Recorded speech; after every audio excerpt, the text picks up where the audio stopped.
Welcome back to my Skyrim Special Edition tutorial series. Now, if you are a person who remembers tiny little details, then you may remember that I mentioned making a video on loot and load order in the last video.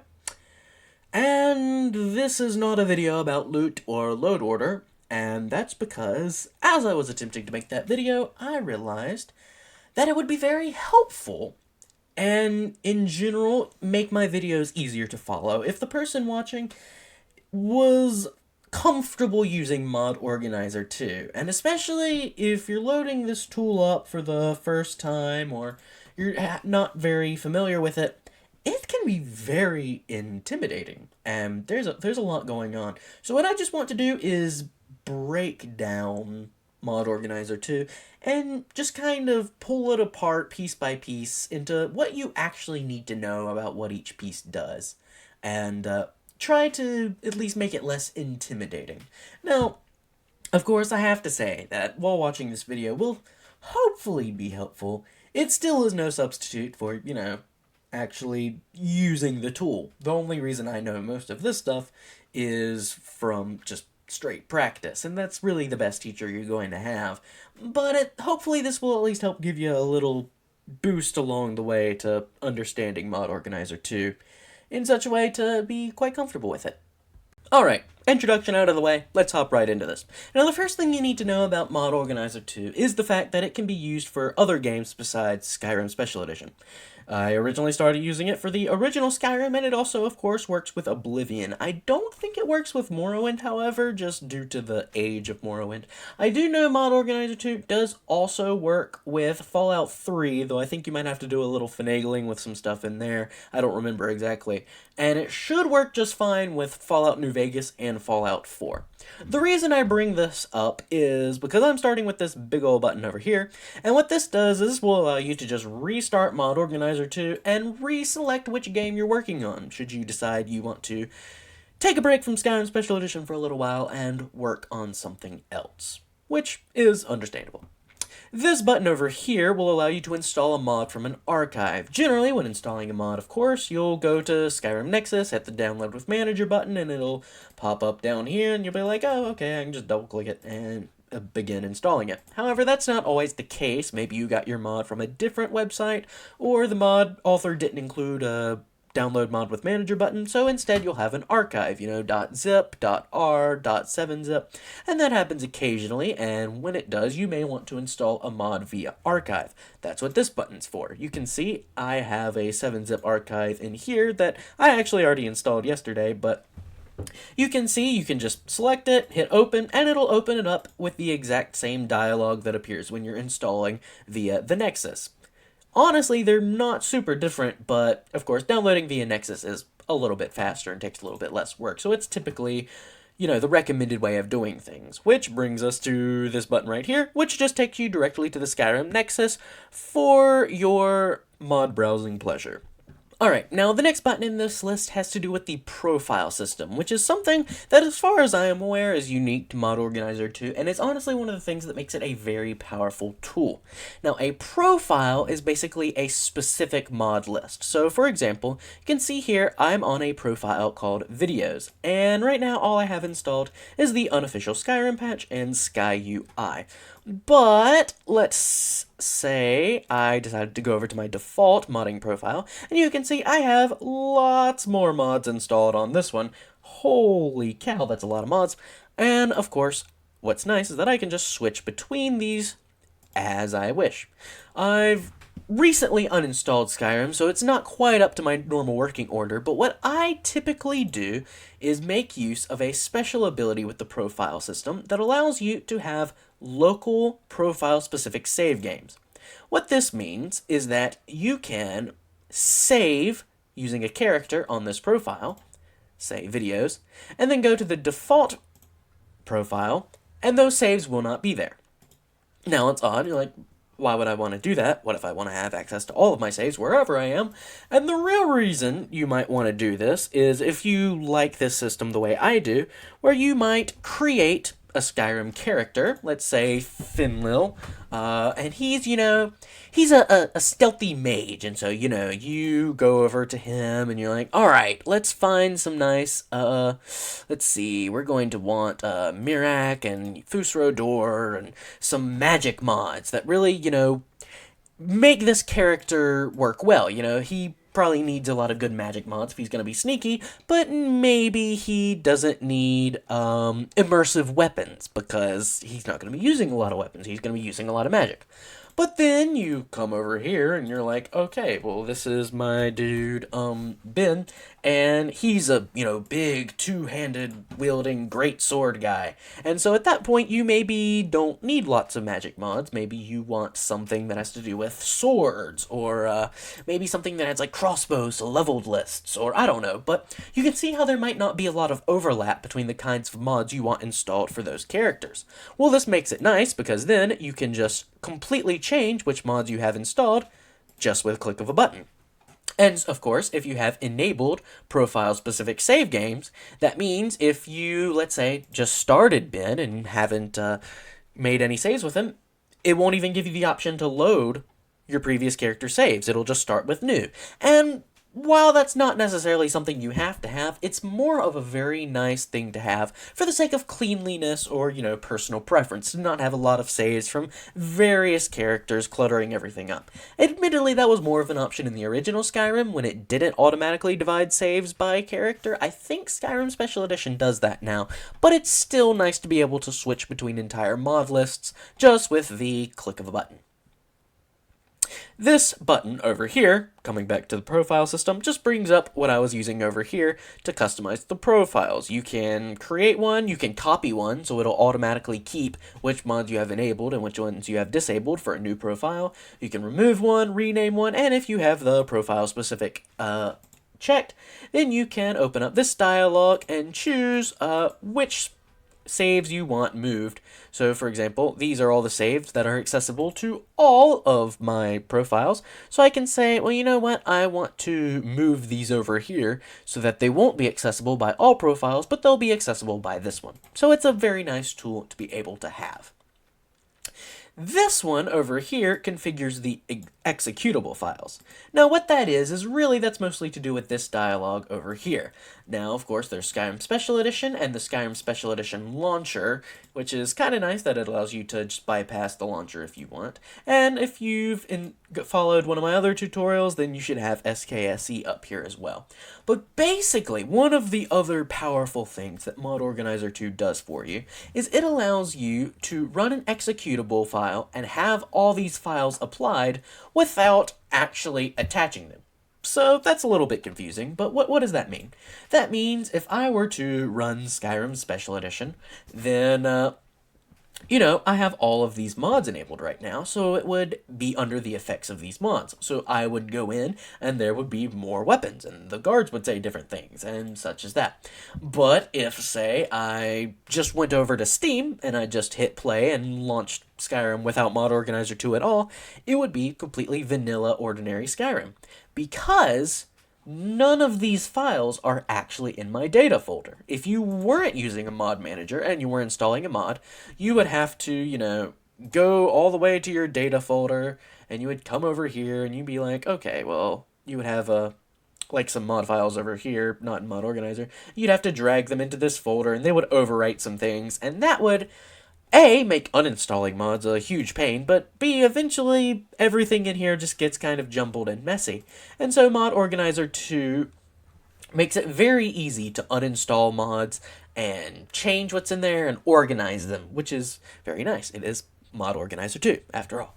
And so the executable system also lets you run several different things. For example, I have the creation kit up because I was working on creating some mods the other day, and this means that you can have You can load up the creation kit, and it'll give you the option to load up any of these mods as well. So you could use them as masters for your mod you're making, or maybe edit one of these mods, but I could go start it the traditional way, and none of those would be available. It would just be the base Skyrim files. So it's kind of nice to be able to do that. And eventually, you will see, I have a whole lot of other programs in here, and I'm going to go through some of these later, because you'll see why they're helpful, and they do, this is important to say, if you are going to have a program, let's say loot has to do with the mods in your mod list. So if you just install loot and you say run it through a shortcut on your desktop, it's not going to work because your mods are stored in Mod Organizer 2's file system and they don't actually exist in the Skyrim file directory.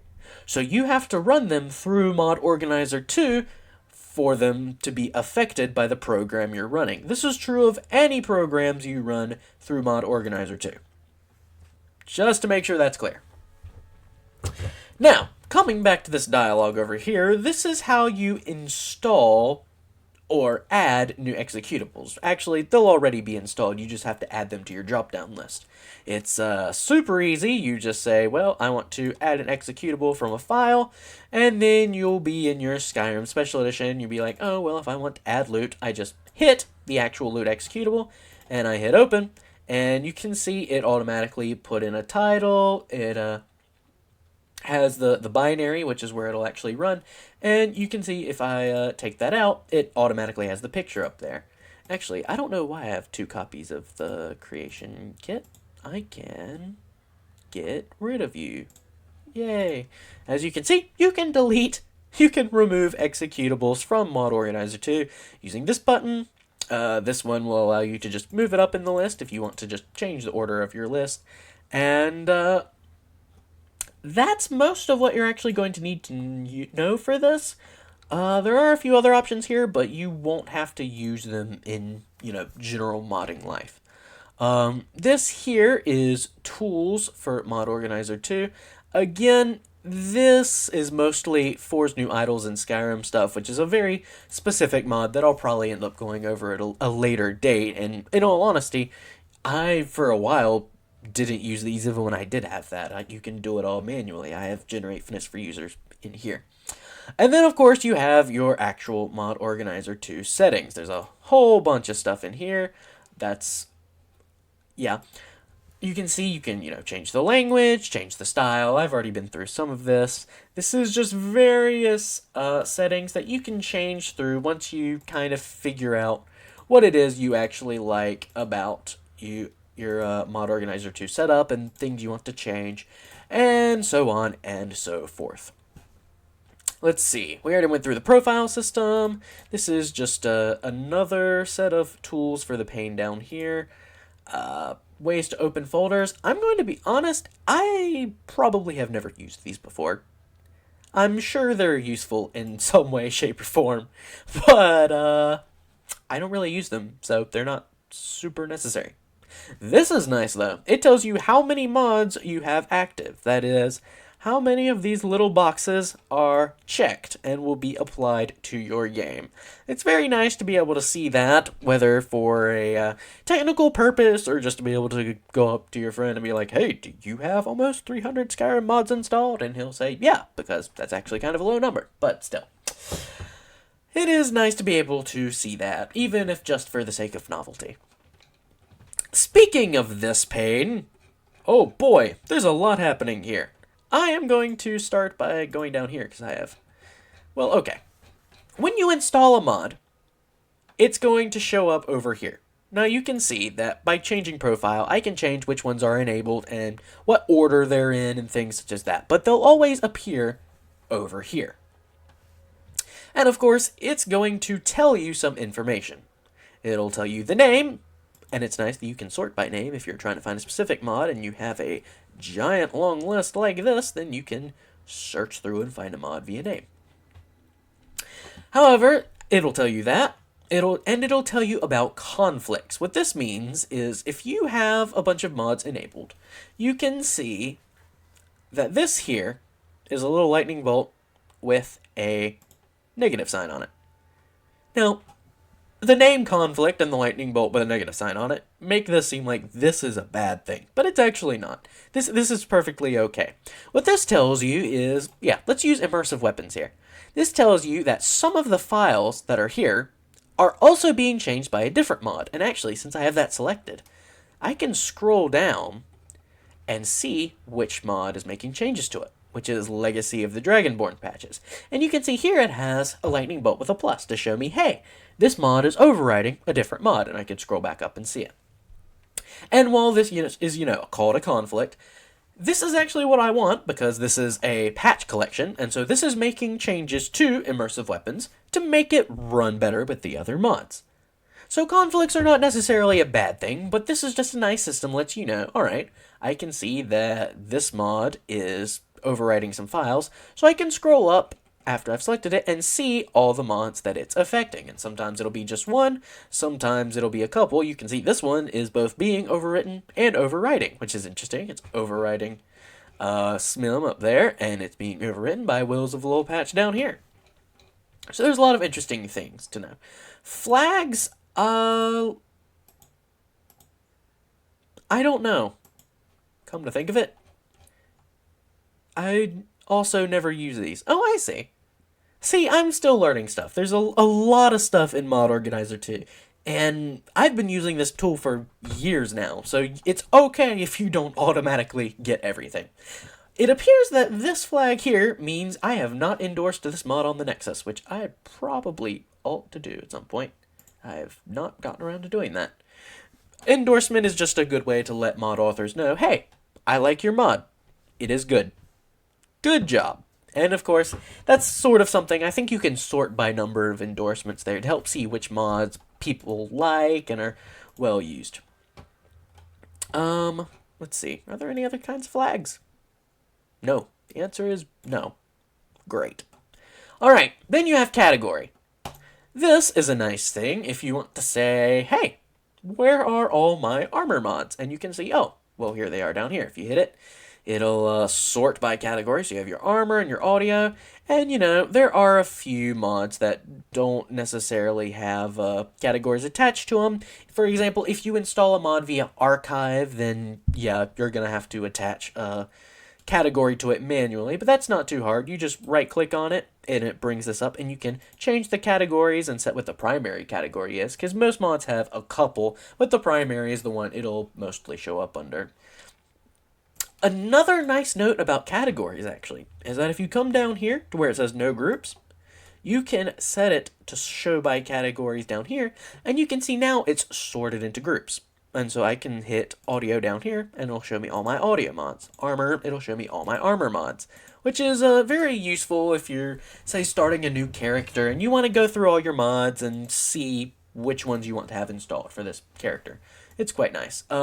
Version is a great tool. I believe it will let you know if your mod needs an update. Though I've found that if you, say, have a patch. So let's see here. I have JK Skyrim here. And I downloaded a patch for JK Skyrim. But I don't want it to sit down here. You can merge mods into each other.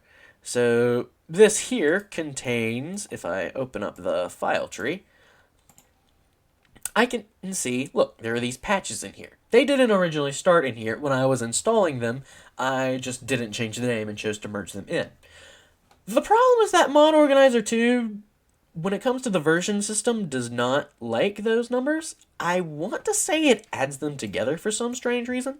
So if you see an error over here next to the version, that is 100% okay. It's not going to mess anything up.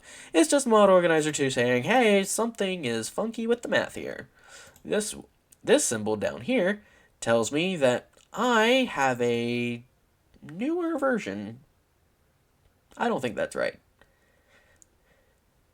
Or maybe I have an older version. You know what? This is a very useful system, I'm sure, but it definitely has some weirdness going on, and that's all I'm going to say about that. There's a lot of strange and interesting things that happens with Mod Organizer 2's version system. And then you have priority. And you remember when I was talking about the conflicts earlier, and I'm like, alright, this is being overwritten by something? let's say, you have, not that one. Let's say you have the Wheels of Lull. And I can see it's being overwritten by the unofficial patch. Well, let's say, just for some strange reason, that I did not want that to happen. Priority, especially when you're sorting via priority, means I can just go over to the Wheels of Lull. I can grab it, and I can just drag it down here. And as long as I drag it underneath here, you can see now it is overriding the Wheels of Lull unofficial patch. So now the files here is what will be used instead of this. Now, of course, I want to have the unofficial patch on. But this is nice if, for example, you have... This happened to me once. I had a mod that overhauled what glass and elven armor looked like. And then I had another mod that overhauled what glass armor looked like. And the problem was that I liked the glass armor from the standalone mod, but the elven armor from the glass and elven mod. So what did I do? You put the glass and elven armor mod up here, and then put the glass one below it down here, and then you can see that it will use the glass armor mod from the standalone, but it'll keep the elven ones. Which is very nice. That's a very useful tool to be able to kind of pick and choose what you want from each individual mod, thanks to the priority system, which is quite useful. Alright, making good progress. This over here is if you want to endorse Mod Organizer. This is nice. I will endorse it. Not right now, though, because I'm making a video. This is a box that you may end up using more than any other box in here, and this is the warnings box. This is telling me that I have some issues with my current setup. One of the most common errors you might get is the missing masters error, which right now is only coming up because I was doing some funny business to set up for this video. And this is telling me that I have a mod down here, which right now is my bashed patch, which is a whole nother animal I'll get to in a different video. But sometimes you'll have a mod. It won't always be a bashed patch. It might be a totally unrelated mod that does something cool. And then it'll say, here's the master for it, but since it's missing a master, that means that you have this mod, but you don't have this mod. And it really needs this mod for it to work. Now, in the case here, I have it over here on this side, I just don't have it enabled. So I saw that it was, I think it was forgotten. Oh, that's right, I uninstalled it for the sake of the video, but it can be one that you have over here, but just don't have checked. So if you check it, it should solve that. Or maybe it's in here, but it's not been checked, so you have to make sure it's checked over here. Or maybe you're like me, and for some various reason, you currently don't have it installed. In which case, you'll want to be like, alright, yeah, I want to have it installed. And that'll fix that error. This is your box that'll come up if your Mod Organizer 2 has a new update that's out, and it'll say, hey, you should update to the newest version, because we probably fixed some cool stuff. And this is your help section, so if you have questions that aren't answered by some videos or some basic Google searching, then this is a nice place to come and look through. It has a couple tutorials and nice things like that to help show you. Again, this is where you have your executables. Interesting fun fact down here, you can use this to create a shortcut on your desktop. So let's say I wanted to be able to play Skyrim just by hitting a shortcut on my desktop, but of course, like I mentioned earlier, if you just run it through Steam, you don't get all the mods. So I can say, well, I just want a desktop shortcut, and though you can't see it, there is now a shortcut on my desktop that if I just click it, it'll run Skyrim through SKSE, through Mod Organizer 2, and all my mods will be there, which is a very nice convenient thing. And you can do the same for any other program on this list. Alright, we're making good progress. I'll come over here. This is, of course, your plugins window, which will show you all your ESPs and ESMs, and this is something that'll mainly be used for load order, which is, again, what my next video will be on, probably, unless I think of another reason to put it off. But, this, you'll see, also has a very similar priority system, which is what load order has to do with, and it's much more volatile, so we will go over that soon. But you can see some flags here. For example, this little yellow dot will tell you that it's an ESL, which is a fun new thing that I don't think was always around, but it's definitely risen in popularity that lets it be marked in such a way as to not count against your number of ESPs. And what that means is that, all right, you have these ESPs here. And you can see I have 309 plugins active in here. The problem is that, at least for a while, you can only have 255 ESPs and ESMs. And once you hit that limit, you can't go over that.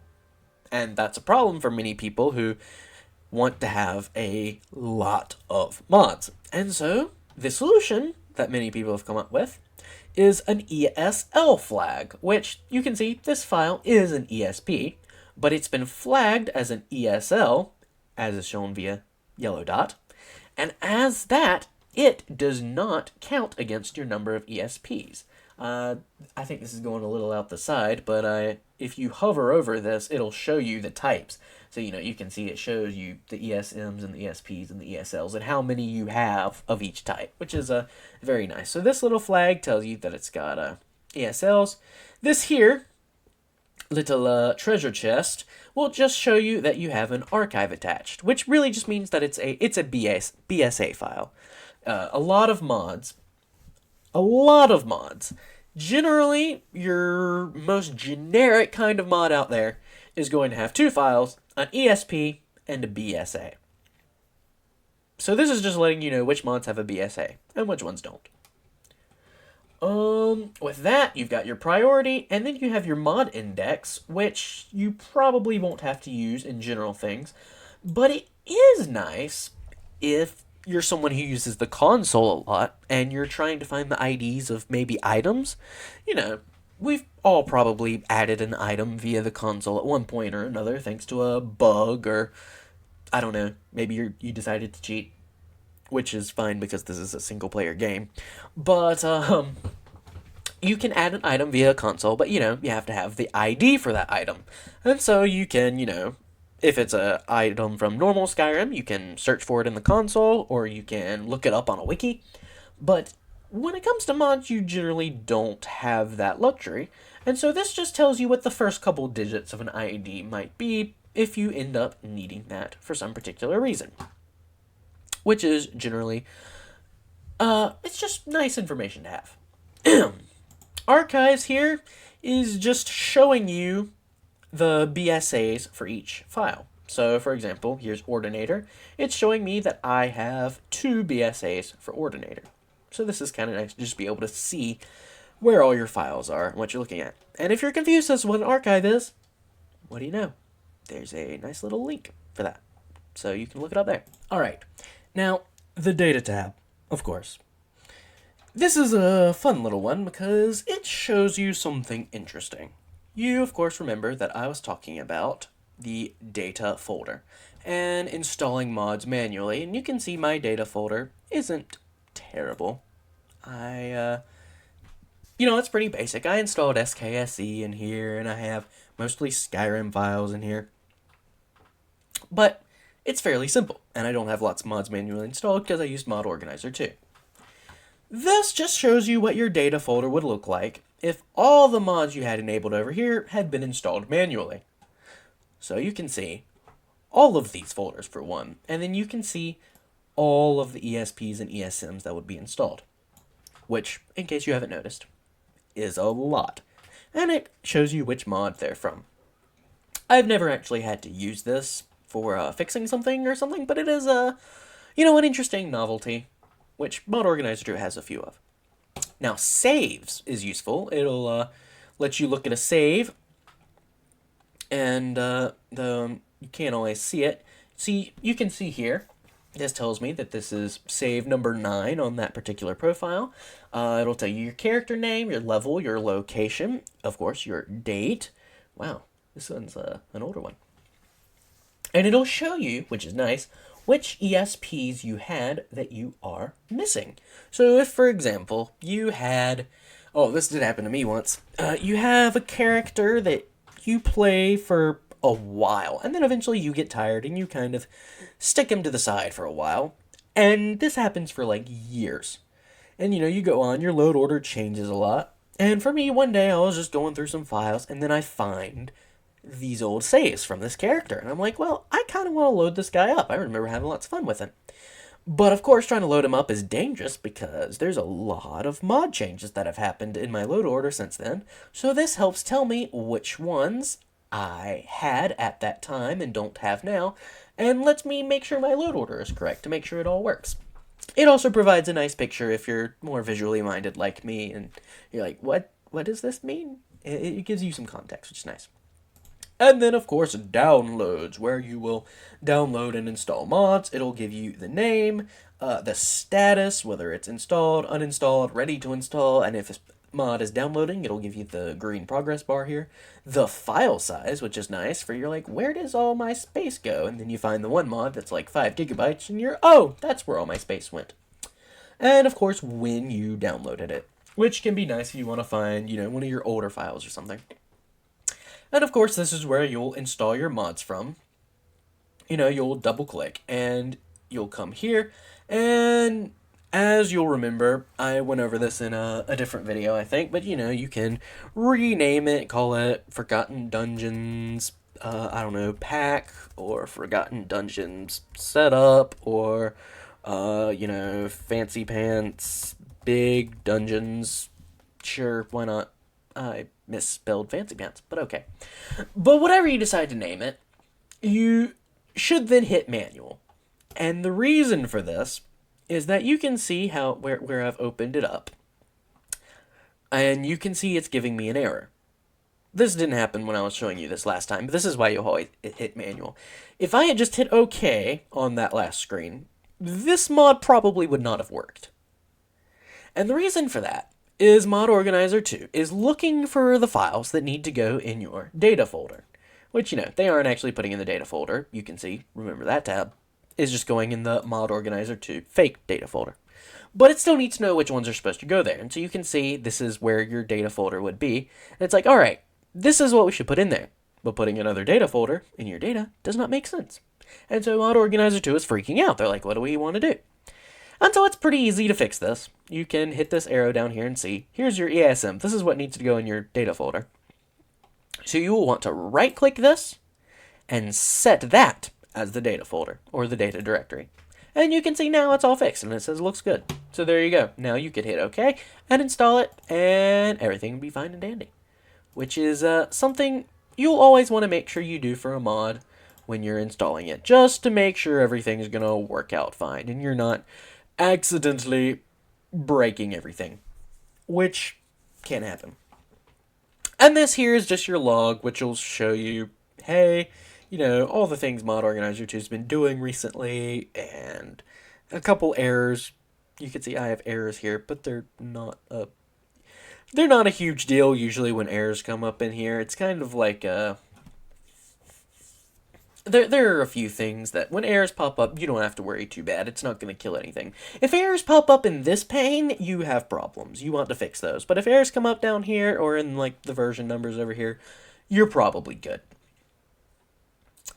Well, I believe that covers it for most of the main stuff. There are a few other things, like this filtering system, which I believe I could hit, I could put in, JK, and see, that comes up, which is nice. Searching for mods. This here, if you want to be like, I want to find my Serana. See, there's that. So that's always useful, and you can set more filters. You can really change what you actually see in this by a very large number of things. There's these buttons over here, but mostly they do things. I mean, here's your profiles. You can already do all these things from down here, so they're not super important. So I believe that will conclude today's video. So, hope this made sense to you. Hope I didn't botch it in some way, which I probably did, but I feel my voice failing, so I'm going to cut it off here. And who knows, we might even get a load order video next time. Thanks, and have fun modding.